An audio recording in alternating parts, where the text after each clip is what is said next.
নাসিরনগরে উপজেলা প্রশাসন কর্তৃক আনন্দ শোভাযাত্রা ও সাংস্কৃতিক অনুষ্ঠান।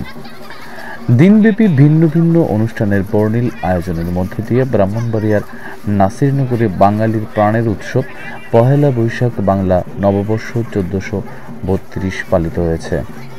সোমবার সকালে উপজেলা প্রশাসন সহ বিভিন্ন শিক্ষা প্রতিষ্ঠান ও সামাজিক সাংস্কৃতিক সংগঠনের উদ্যোগে বিভিন্ন ব্যানার, ফেস্টুন, রং বেরঙের সাজসজ্জা ও বাঙালি জাতির ঐতিহ্যের প্রতীকসহ পৃথক পৃথক বর্ণাঢ্য আনন্দ শোভাযাত্রা বের হয়।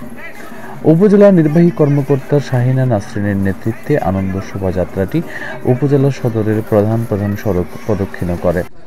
এতে সহকারী কমিশনার ভূমি কাজী রবিউল সারোয়ার, নাসিরনগর সরকারি কলেজের অধ্যক্ষ মোহাম্মদ রমজান আলী, থানা অফিসার ইনচার্জ খায়রুল আলম, উপজেলা কৃষি কর্মকর্তা ইমরান হোসাইন, উপজেলা মৎস্য কর্মকর্তা ফাহিম আরফিন, উপজেলা শিক্ষা কর্মকর্তা মোহাম্মদ ইসাক মিয়া, উপজেলা সমাজসেবা কর্মকর্তা রাকেশ পাল, উপজেলা খাদ্য কর্মকর্তা বিপ্লব কুমার আচার্য, উপজেলা সমবায় কর্মকর্তা মোহাম্মদ লুৎফুর রহমান, উপজেলা পল্লী উন্নয়ন কর্মকর্তা মোহাম্মদ মাসুদ রানা, উপজেলা পরিবার পরিকল্পনা কর্মকর্তা নূর মোহাম্মদ, পল্লী বিদ্যুৎ সমিতির ডিজিএম প্রকৌশলী আমজাদ হোসেন, উপজেলা বিএনপির সভাপতি এম এ হান্নান সহ সরকারি বেসরকারি কর্মকর্তা, রাজনৈতিক নেতৃবৃন্দ, বীর মুক্তিযোদ্ধা, সাংবাদিক, সামাজিক সাংস্কৃতিক সংগঠনের কর্মী, বিভিন্ন শিক্ষা প্রতিষ্ঠানের শিক্ষক শিক্ষার্থীরা অংশগ্রহণ করেন।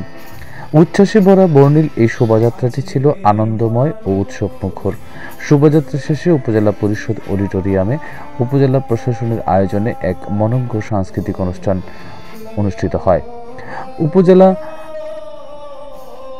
নির্বাহী কর্মকর্তা শাহিনা নাসরিনের সভাপতিত্বে অনুষ্ঠিত সাংস্কৃতিক অনুষ্ঠান শেষে উপজেলা প্রশাসনের আয়োজনে উপস্থিত সকলকে সাদা ভাত আর হরেক স্বাদের হরেক রকম ভর্তা দিয়ে আপ্যায়ন করা হয়।